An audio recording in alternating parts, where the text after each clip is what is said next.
Hello guys, welcome to today's Topic TV. Isang nakakagulat na insidente ang muling naitala sa loob ng New Bilibid Prison.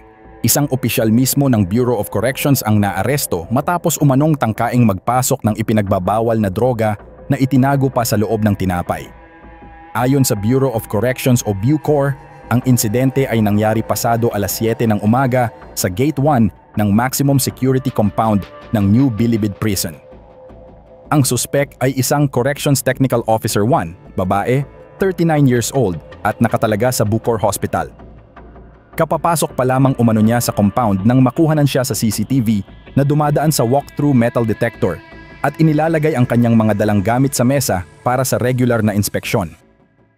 Habang isinasagawa ng duty personnel ang routine inspection, napansin ang biglaang pagkuha ng opisyal sa isang plastic bag na kasama sa kanyang mga gamit. Dahil sa kanyang kilos, agad itong nagpabahala sa kasamahang nag-i-inspeksyon. Nang muling suriin ng tauhan ang plastic bag, napansin ang isang pack ng pandesal.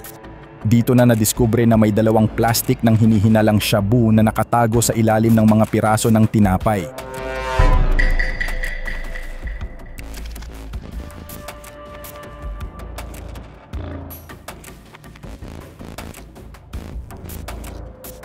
Agad na inaresto ang opisyal at dinala sa kustodiya ng Bucor para sa mas malalim na investigasyon.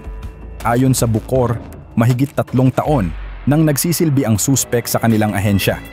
Kaya lalo itong ikinagulat ng mga kasamahan niya sa loob ng compound.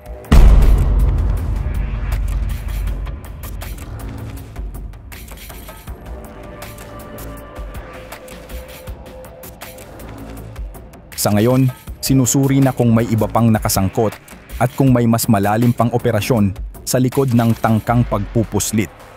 Naglabas ng pahayag ang Bucor na magsasampa sila ng kaukulang kaso laban sa opisyal bilang bahagi ng kanilang kampanya para supilin ang anumang uri ng ilegal na aktibidad sa loob ng kanilang mga pasilidad. Mahigpit din umano ang direktiba ng bagong liderato ng Bucor kontra katiwalian at tiniyak nila na hindi palalampasin ang sinumang tauhang lalabag sa batas, opisyal man o ordinaryong bisita. Sa ngayon, hinihintay pa ang karagdagang impormasyon mula sa investigasyon kung paano nakuha ng opisyal ang droga at kung kanino ito dapat na ihahatid.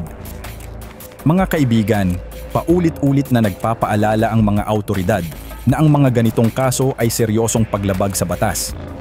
Ito rin ay malinaw na paalala na ang ipinagbabawal na droga ay isa pa ring malaking problema kahit sa pinakamahigpit na lugar tulad ng piitan.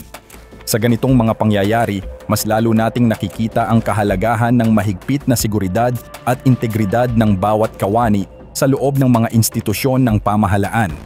Ano ang masasabi nyo sa insidenteng ito? I-comment nyo po sa ibaba ang inyong saloobin. Para sa iba pang balitang pang-awareness at CCTV updates, manatili lang dito sa Today's Topic TV. Maraming salamat sa panonood. Ingat lagi at God bless.